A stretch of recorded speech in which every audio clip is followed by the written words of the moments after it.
चलिए आज एक बहुत ही आम लेकिन दिलचस्प चीज के पीछे का विज्ञान समझते हैं। कभी ऐसा हुआ है कि स्वेटर उतारते समय चट चट की आवाज आई हो, या फिर कार का दरवाजा छूते ही हल्का सा शॉक लगा हो? आज हम उसी चिंगारी के पीछे छिपी एक अदृश्य शक्ति का खुलासा करने वाले हैं। हाँ, वही चटकने की आवाज या कार के दरवाजे से लगने वाला छोटा सा झटका, और यहाँ तक कि आसमान में कड़कड़ाती हुई बिजली। यकीन मानिए, ये सब एक ही कहानी के अलग अलग हिस्से हैं।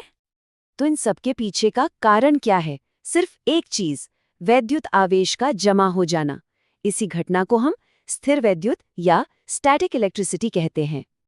अच्छा, तो इस रहस्य को सुलझाने के लिए हमें इसके बिल्कुल स्रोत तक जाना होगा।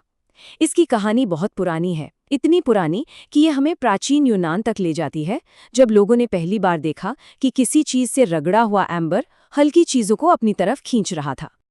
तो पुराने समय में कुछ बहुत ही सरल से प्रयोग किए गए, जैसे जब रेशम के कपड़े से रगड़ी हुई दो कांच की छड़ों को पास लाया गया तो वे एक दूसरे को दूर धकेलने लगी।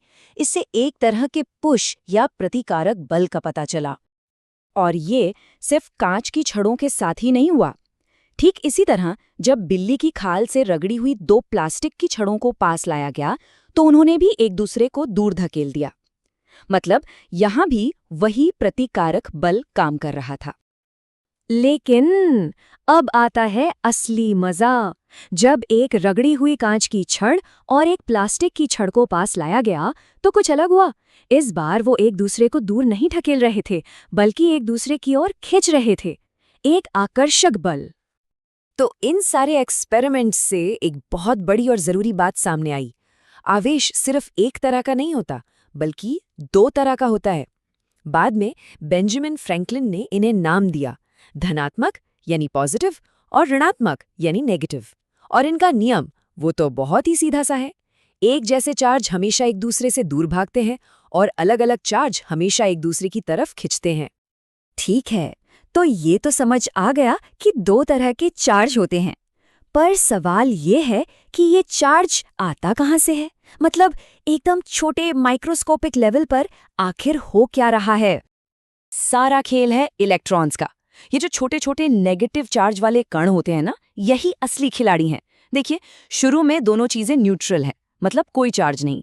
फिर जब हम इन्हें आपस में रगड़ते हैं तो कुछ इलेक्ट्रॉन एक चीज से कूदकर दूसरी पर चले जाते हैं। तो जिस चीज से इलेक्ट्रॉन गए वो पॉजिटिव हो गई, और जिस पर इलेक्ट्रॉन आए वो नेगेटिव हो गई। बस इतना ही है। अब यहीं से हमें दो तरह के मटेरियल मिलते हैं। कुछ होते हैं चालक यानी कंडक्टर्स, जो इलेक्ट्रॉन्स को अपने अंदर आसानी से घूमने फिरने देते हैं, जैसे कि धातुएं। और दूसरे होते हैं विद्युत रोधी यानी इंसुलेटर्स, जो अपने इलेक्ट्रॉन्स को कस कर पकड़े रहते हैं, जैसे प्लास्टिक या लकड़ी। ठीक है, तो अब हमें चार्ज के बारे में काफी कुछ पता चल गया है। अब वक्त है इसके तीन सबसे जरूरी, मतलब ऐसे नियम जो कभी नहीं टूटते, उन्हें जानने का। वैद्युत आवेश के तीन मौलिक गुण हैं। पहला, योज्यता, मतलब इसे आप आम नंबरों की तरह जोड़ सकते हैं, सिंपल। दूसरा, संरक्षण, इसका मतलब है कि चार्ज को न तो बना सकते हैं न ही मिटा सकते हैं, बस एक जगह से दूसरी जगह भेज सकते हैं। और तीसरा, जो कि सबसे कमाल का है, वो है क्वांटीकरण। क्वांटीकरण, ये शब्द सुनने में थोड़ा मुश्किल लग सकता है, पर इसका कॉन्सेप्ट बहुत मजेदार है। इसका सीधा सा मतलब है कि चार्ज आपको हमेशा फिक्स्ड पैकेट में मिलेगा, जैसे सिक्के। आपको हमेशा 1, 2 या 10 रुपए का सिक्का मिलेगा, कभी भी 1.5 या सवा 2 रुपए का सिक्का नहीं मिलता, है ना? चार्ज का भी बिल्कुल यही हिसाब है। और ये सबसे छोटा पैकेट, या कहें कि चार्ज का एक सिक्का, कितना होता है? वो होता है 1 इलेक्ट्रॉन या प्रोटॉन का चार्ज। और इसकी वैल्यू बहुत ही ज्यादा छोटी है, पर यह हमारे पूरे ब्रह्मांड का एक फंडामेंटल कांस्टेंट है। तो हमें ये तो पता है कि चार्ज एक दूसरे को खींचते हैं या दूर धकेलते हैं, पर कितना? इस अदृश्य फोर्स की ताकत को हम नाप कैसे सकते हैं? इस पहेली को सुलझाया एक physicist, Charles Augustin de Coulomb ने। उन्होंने एक बहुत ही सटीक सा गणितीय नियम दिया, जिसे हम कूलॉम के नियम के नाम से जानते हैं। इस नियम को अगर आसान भाषा में समझे तो ये बस इतना कहता है, चार्ज जितने ज्यादा ताकतवर होंगे उनके बीच का फोर्स भी उतना ही ज्यादा होगा, और उनके बीच की दूरी जितनी बढ़ेगी फोर्स उतनी ही तेजी से कम हो जाएगा। मतलब दूरी दोगुनी करने पर फोर्स 4 गुना कम हो जाता है। यहाँ पर एक बहुत ही गहरा सवाल उठता है। ये फोर्स जो बिना छुए काम करता है, ये आखिर करता कैसे है? जरा सोचिए, अगर दो चार्ज एक दूसरे से दूर हैं, बीच में खाली जगह है, तो एक को कैसे पता चलता है कि दूसरा वहां मौजूद है जिसे खींचना या धकेलना है?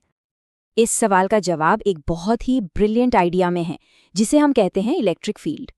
आप इसे ऐसे सोच सकते हैं कि हर चार्ज अपने चारों तरफ स्पेस में अपना एक प्रभाव का क्षेत्र बना लेता है। इसे एक मकड़ी के जाल की तरह समझ सकते हैं। एक चार्ज अपने चारों ओर एक जाल बुनता है, और जब कोई दूसरा चार्ज उस जाल में आता है तो उसे एक फोर्स महसूस होता है। और इस फील्ड को समझने के लिए हम इन लाइंस का इस्तेमाल करते हैं। जैसा कि हम देख सकते हैं, ये फील्ड लाइंस हमेशा पॉजिटिव चार्ज से बाहर की तरफ निकलती हैं और नेगेटिव चार्ज में अंदर की तरफ जाती हैं। तो इसका मतलब ये हुआ कि स्वेटर की वो चटकने की आवाज, वो असल में इलेक्ट्रॉन्स के बनाए हुए एक इलेक्ट्रिक फील्ड का नतीजा है। ये एक ऐसा मौलिक बल है जो हमारे एटम से लेकर सितारों तक हर चीज को चला रहा है। और ये हमें सोचने पर मजबूर करता है कि ये अदृश्य शक्ति हमारे जीवन को और किन किन तरीकों से आकार देती है, शायद ऐसे तरीकों से जिनके बारे में हमने कभी सोचा भी नहीं।